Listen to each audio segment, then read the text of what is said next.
Welcome to this edition of News Night with Andrew Mwenda, the CEO of the Independent Magazine and also Old Man of the Clan. And tonight we continue the discussion on Mama Mbabazi. Andrew, the former Prime Minister, holding a press conference yesterday, sounding very optimistic and positive about his consultative meetings that start later this week. What do you make of yesterday's press conference? I think he performed very well. You know, Mbabazi has many advantages coming to him. First of all, he's a very sober and calm person. So he, in that sense, does not come across as angry and belligerent like Besigye. That may alienate the most fanatical haters of Museveni, yes, but it may appeal to women voters and much more reasonable and calm people. That is one. Two, Mbabazi also has not come out viciously to attack Museveni and denounce him. He recognized yesterday the achievements of President Yoweri Museveni and his leadership and did not take it personal with the president. That will reassure the international diplomatic community, which doesn't like Besigye, the business class, which is very strongly supportive of Museveni, and which the existing opposition has not tried to reassure in order to bring them to finance them.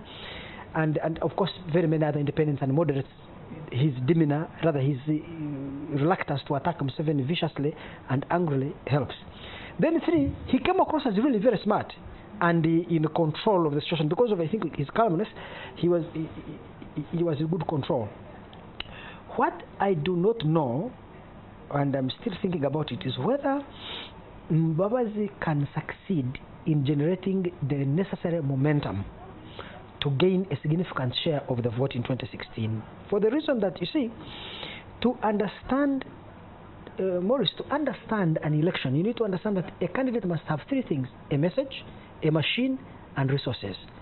A message is what it is that you want to do. To that degree, Mbabazi has a very weak message. Why would you say that?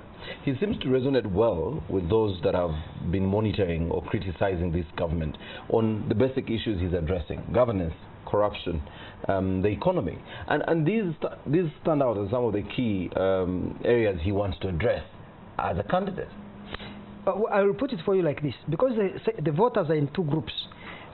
You see, Besigye has a stronger message. Yes. Besigye says this government is corrupt, is incompetent, it is dictatorial, we must remove it and create a much better system. And sounds believable. That is a very strong and powerful message, yes, to the vast majority of people who are disenchanted with Museveni.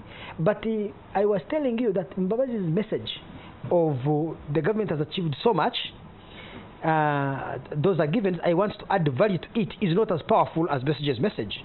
It is a much weaker message. It reassures the business community, the small percentage of voters, let's say 2-3%, the diplomatic community who don't vote, but they are powerful and influential in any election. Now, the fact, so his message is not up to now as strong. He is, even his own character and everything, is the person from the establishment. But then two, Mbabazi will be crippled by the fact that he lacks a machine. Let me tell you, one of the reasons, you see, if you look at 2001, Museveni got 5.2 million votes, 5.2 million votes. Besigye got 1.4 million. In 2006, Besigye increased his vote by 40% to 2 million. Museveni lost 20% of his vote. While Besigye grew by 40%, Museveni lost 1 million votes as he fell to about 4.09 million votes. So many people walked away from Museveni. Why do you think it happened that way? I'll tell you why. Because from 2003 to 2005, Museveni suffered atrophy. Eria Kategaya, Matthew Chikere, Richard Kaijuka, Amanya Mshega, Mujisha Muntu, Bidan Sali, Sarah Chinji, Miriam Matembe, John Kazora, everybody walked out on Museveni and joined the old opposition. And these are the people who had formed FDC, and the Besigye came to lead it. So there was a significant, a large number of powerful shapers of opinion within our ethnic and religious community who shifted and went to Besigye. That's why Museveni's numbers went down and Besigye's numbers went up. What happened between 2006 and 2011 is that we saw a new exodus of politicians from the opposition. The FDC chairman Onzima from West Nile, you had Omar Atubo, you had Agura Wori, you had Eria Kategaya, you had all of those crossed back to join Museveni. Yeah. Not only that, you had people like Richard Kaijuka and others who decided to go silent and Amanya Mshega and not support Besigye in 2011. Yes.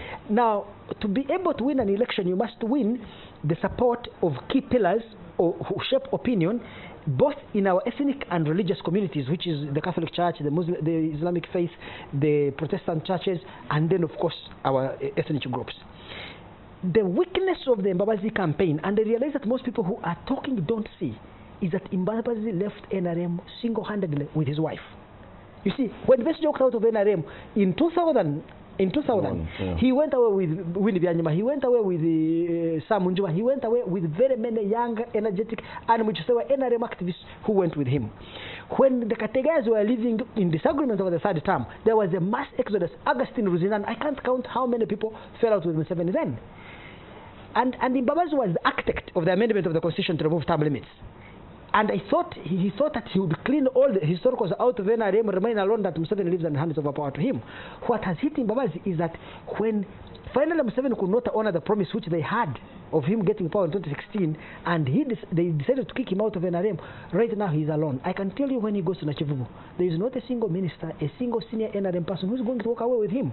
Now, what does that mean? It means that Mbabazi will lack the effective organizational infrastructure not only to mobilize for him votes and create confidence in his candidature, because if you go to Toro, you may need a person like Rutime, you may need a person like Adolf Mwesiga, you may need the key, Edward Ruguba, the key figures who shape and influence opinion in Toro. When they are seen with you on a platform, if you go to Mushenya, you are with Otafire, you are with Mushaga, you are with the Kamuntu, you are with the Mushemeza, there are so many politicians that are powerful there. When people see you with them, they identify you. They identify the candidate with those people that they know. The same applies if you go to northern Uganda. They are powerful shapers of opinion, both in the religious institutions and in the tribal institutions. But let me just finish this. Yes. Mbabazi lacking that means he does not have organizational infrastructure. He may have latent or potent support. That potent support may not be converted into kinetic force of numbers of people going out to vote. Even if they went to vote, it cannot be converted into votes. Why? Because he will not have the right polling agents to protect his vote anyway. And that is, I think, the strategic weakness of Mbabazi's campaign. Now let me tell you, Museveni, of course, has strategic weaknesses. Museveni has been in power for about 300 years. People are simple, people want change. You see people aged between 18... Isn't that the message Mbabazi is telling? Yes, this is what I'm going to show you. It is time for change. Yes. People aged between 18 to 30 yes. are just impatient. They would want to see change for the sake of it. Even if Mbabazi did not have any message except change, it may buy many people. But you see, a message and that passion would need organizational infrastructure, not only to make those people come out and vote, but it also needs that the vote should be protected at the polling booth. If they don't show up to vote and Museveni supporters are dominating the polling area, because you see, Museveni has an advantage Mbabazi doesn't have: resources. Museveni can afford to pour money, even if a lot of it is being stolen. Whatever remains will be enough to get his supporters to come to the polling booth. At the polling booth, if they can bribe Mbabazi's polling agent, then they can pick the ballots of the people who didn't come. And that's where it happens. That's where Museveni is strong. He does not need to have, if Museveni has 30%, and only 20% of his opponents show up and vote and they are not as serious, then his own people can mobilize to pre-tick or to post-tick those who did not show up. They know most did not come. They begin ticking them off, and then Museveni's votes go up. Let me tell you, organization in such an election is everything. Right now, I can estimate that about 30% of Ugandans voters are likely to be with Museveni. Already Museveni has a head start of 30%. If the voter turnout goes to 80%, Museveni is cooked. But what I think the voter turnout is going to be very low, because the opposition do not have the necessary resources to mobilize a sufficient number of people to believe, first of all, that Museveni can be defeated. That's Museveni's myth of invisibility. And if they believe, to show up and come and vote in order to express themselves. All right. Andrew, really, we must come to the end. This is a debate that continues, and we will come back to it sometime. So if you tell Mbabazi, if my advice to Amama, go get senior politicians across the country from north, south, east to west to begin moving with you on your... If you go alone with your wife, why he begins you can never create a necessary confidence. That's why he will probably be beginning his consultations countrywide this week. Why does he begin consulting? To build that momentum. All right, we will wrap it up there on News.